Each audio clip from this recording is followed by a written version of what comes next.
to overcome the fear of writing and publishing their books. And I'm so excited to have Joe Kelly from Australia with me.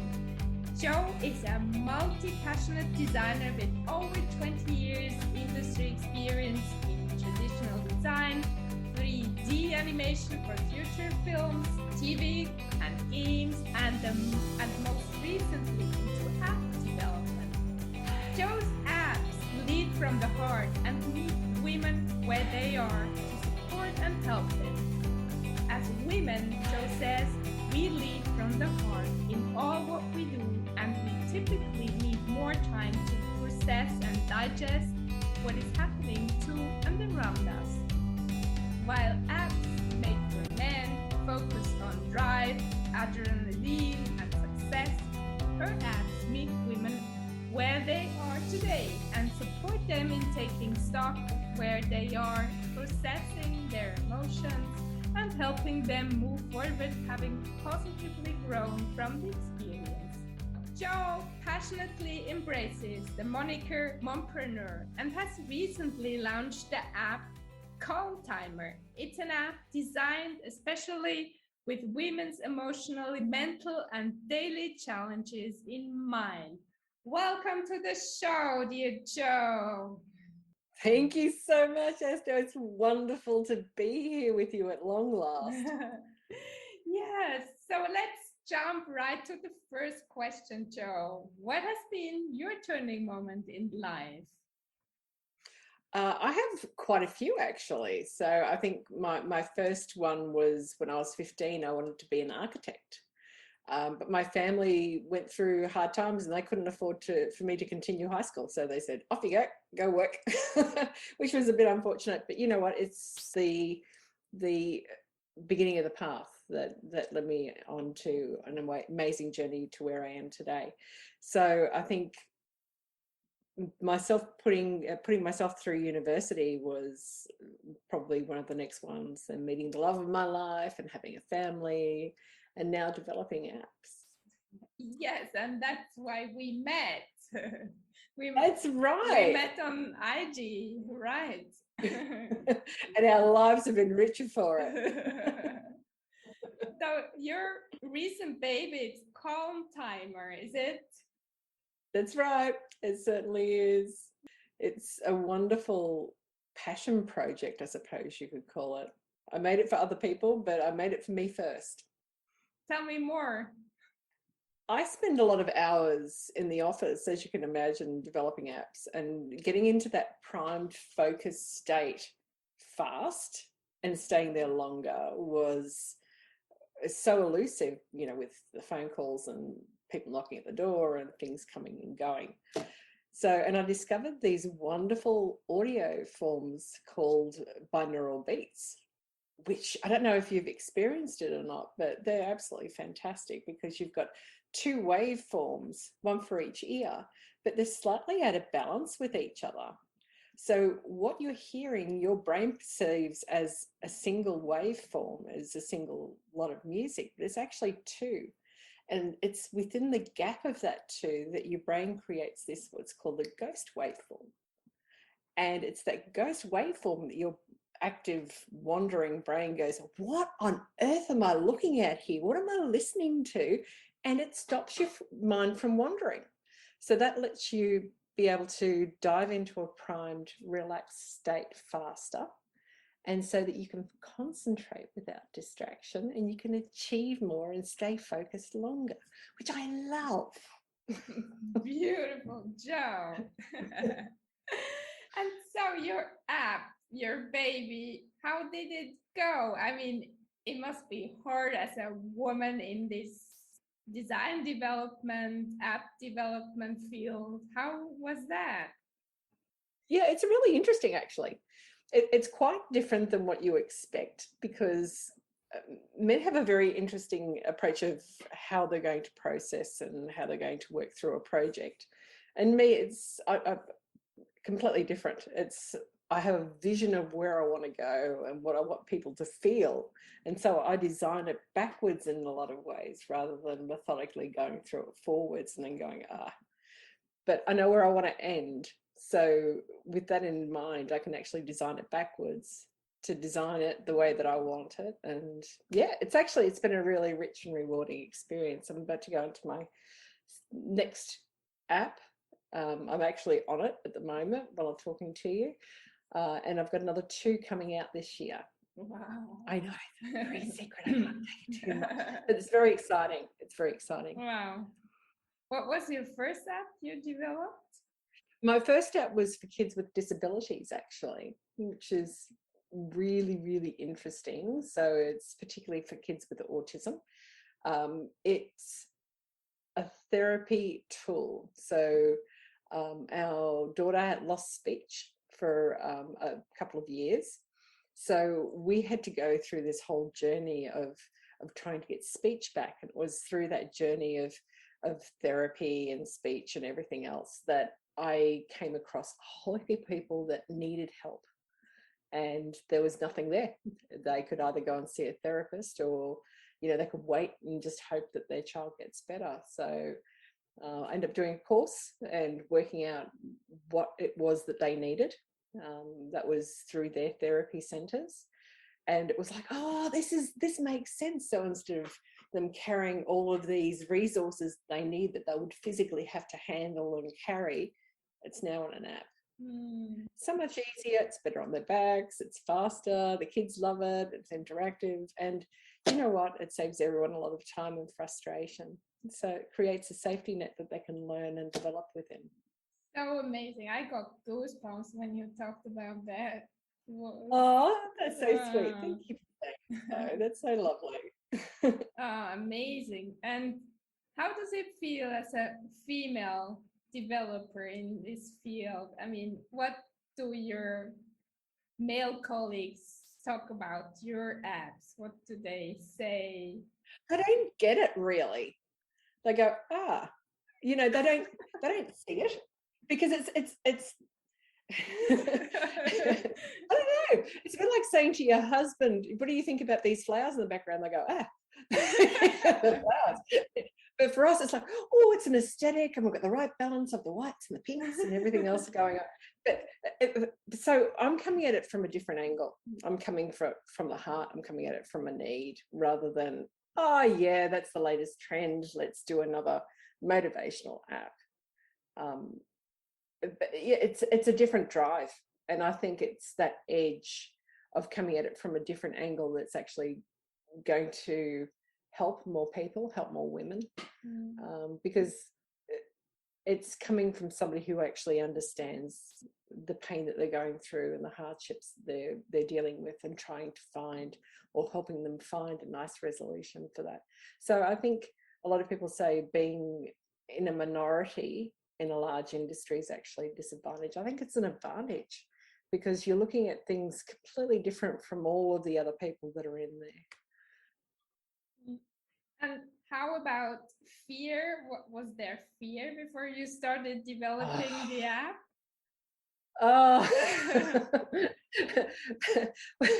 I've been in lots of male-dominated industries for many, many years, Esther. So it isn't so much fear, but it's more self-doubt, because it's a little chatter of, well, you know, you're a girl, you know, you're a woman, what are you doing in this industry? You mustn't be able to do. Why are you here? And then when you came up with something credible, it's always questioned, and it's not necessarily malicious, but it's just they don't get it.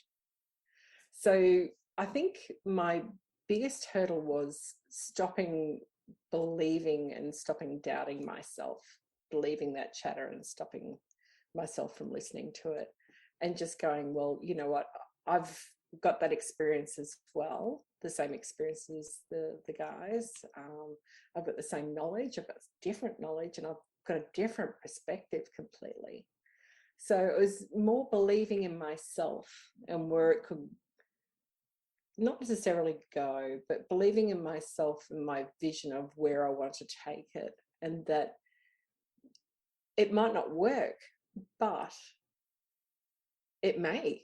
And if I don't give it a go, I'm always going to be saying to myself, what if? And my my huge goal in life was to to leave this world with no questions of, self-doubt of what if only. And yeah, every time I've taken the bit and I've challenged myself and I've met that head on, and I'm so proud of myself once it's accomplished. Jo, you're amazing. What Yes. what helped you the most to get over the fear and do it? I think for a lot of years, I actually sat back and would listen to it, and then other people would take my ideas and they'd run with it and it'd work. It's like, okay, well, if I just breathe through that doubt, that time's going to pass anyway. Those opportunities are going to come and go, and if you don't make the most of the opportunities, other people will. So it was just a matter of saying to myself, well, in 12 months' time, if this worked, do I want to be on the side of the fence that was believing the chatter and believing the doubt, or do I want to take that risk and potentially for it to be a good thing? So yeah, it was taking that leap of faith, taking those steps and just going, let's try it. Let's see where it is. Because at least I can say to myself, I tried. I learned from it. It might not have worked, but I learned from it. I tried and I did my best. And did you have people who were at your back? Yeah, absolutely. My husband, my daughter, absolutely. They're my biggest champions, my biggest fans. I love them immensely. But yeah, they're always, even if I get an occasional eye roll, or if I haven't learned a lesson, how in life, if you don't learn a lesson, it comes back again. So if ever I had that, it wasn't like, oh, you've been through this. It was like, oh, okay, you've got to learn this again. Okay, yes, yeah. So they've always been there. My family have been wonderful advocates of my vision and what I'm trying to achieve. Now, what are your goals, ultimate goals? You need more, maybe courage. What would you like to do, accomplish? Give me a bit more context. Give me more context, because I could be rattling on here for hours. Are there some other fields you like to enter others than apps? Ooh. No, actually, I won't say no, because it always comes back if I say no. I think I would like to explore more within the apps and the potential of a few different industries within the apps. So, as you know, as we're talking about before the podcast started, I've got ASD Tools. That's the app for autism. I'm going to be rewriting that, and I'm in the process of finishing that off now. I've got another few which are going to be good for podcasters like yourself, and for other people who are doing online learning. That's another one that's coming out later this year. So it's playing in, it feels like different markets for each one. Like Instagram, when you go into Instagram, it's like a phone book of hundreds of thousands of different passions from everyone, from business through to I love my cats. And so I think the App Store's pretty much the same, but it's a lot smaller, and it's a hard market to get into, but it's one of those things that you can pick and choose what you want to do. So I think I want to stay in that space for a bit longer. Beautiful. And what would you recommend women who are listening now and they have ideas, but they are maybe in male-dominated industries? What would you tell them? Oh, don't listen to the chatter. Listen to your heart. Have a goal and just keep learning. And if you've got a goal, map it out. So break it down, work out what all of your steps are to achieve that, map it out and stick it in your calendar. You stick it in your calendar and you work on it every day or every other day, you'll get there. But if it isn't in your calendar, most of the time it's like resolutions, it doesn't happen. So believe in yourself, trust your instinct, and go for it. Don't give up. It sounds wonderful and it sounds so easy, but it's so hard to do, isn't it? It certainly is. I wasn't able to do this like 20 years ago. 20 years ago, I couldn't plan anything. I was so hopeless. But I married a process improvement person, and he is amazing. It drove me nuts to start off with, but he really taught me not just goal setting. It wasn't just goal setting. It was because I said to him, how are you able to achieve so much, which he seriously achieved so much in such a short period of time? And he said, there's a process, I'll show you. And it's this magic system. He really should be teaching a lot more people, because it's really quite insightful, and it cuts away the clutter. It's breaking everything down into tiny little components, and as I said, stick it in your calendar. Every day, you mightn't feel like you're working towards it, but every day, because of one tiny little step, you are one step closer to that goal. One day, one day, one day. And then you'll go through bursts where you'll just get through a whole heap, and it'll really propel you forward. Is there already an app? For that? Yeah. No, not yet. Not yet. Maybe I should write one for him, huh? Do you think I should? Yeah, I think I've been struggling with that so much. I mean, I can relate to you. 20, 30 years ago, I had these goals, but I wanted to write my book, but I didn't do it because I was so scared. Oh, really? Yeah. So I didn't know and that. I know so many women who are suffering from that as well, because it's just this self-doubts and we do it so well, don't we? This self-doubt as women. Why do we do it?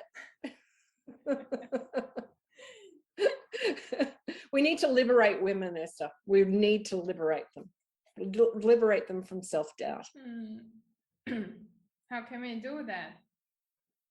I don't know. Maybe I should write an app for that. Yes. I think I mean, in all seriousness, I think self-doubt is partly ingrained because we've always been taught to, I suppose, listen out for other people and be empathetic and consider everyone else and put ourselves last. I mean, as adult women, you're raising kids, you're the one who does self-care last. You're the one who looks after, your needs last. So I think self-doubt sort of comes part and parcel with that, because we've got that layer of, well, we need to be seeing what somebody else wants first. So our needs, we diminish our own needs even if we don't think that we are. I think holding strong and holding true to yourself with things like, I'm passionate about me time, and really using that as a focus of not just time to self-regulate and to de-stress, but to work out what you want, where you're headed, and what your goals are. And know that if it's in your heart and it's in your head, you can make it possible, but you've got to stop listening to or thinking about what other people think. And that's a very, very hard thing to do. That took me years to get over. And to be honest, I'm not still 100% over it, but I'm so much better than what I was. And that's why I'm starting to achieve these really interesting projects on the side. It's beautiful. And let's talk about Calm Timer just a bit. Okay, if you insist. So, what does it? Where does it help? What's your wish that it does to people? It meets you where you are in the stress that you're holding today and helps you be liberated from it. A lot of people are using it in like a step before they see therapists, and that's really good. But I want women to use it before they even get to that stage. So whether it's a matter of you want to concentrate, like we were mentioning before with the binaural beats, because it's a large part of the app, or you're at home by yourself and you can't stand the sound of silence, or so you stick on a soundscape, a nature soundscape, and it's amazing how it just takes the edge off that anxiety, takes the edge off that stress.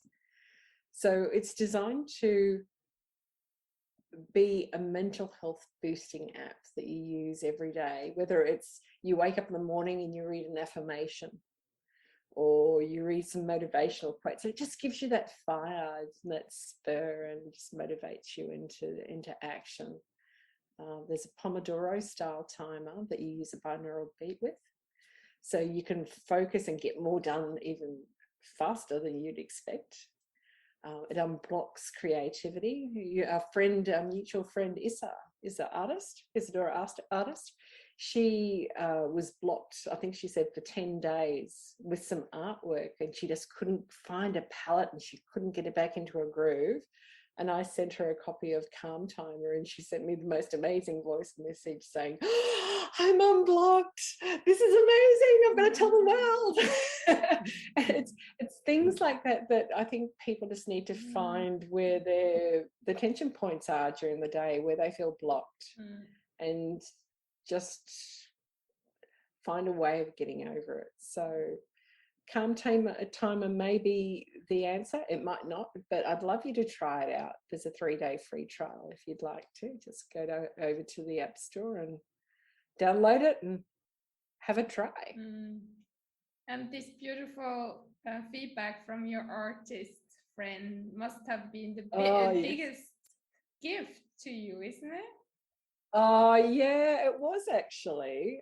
I've received some really beautiful feedback from people since it's been out. I had a mother contact me and go, oh, my 4-year-old would not sleep, wouldn't have her nap, and it was driving me nuts. And I said, how would you like to sleep with a mermaid down at the beach in your dreams? And that was her favorite. She loved Ariel, so from Little Mermaid.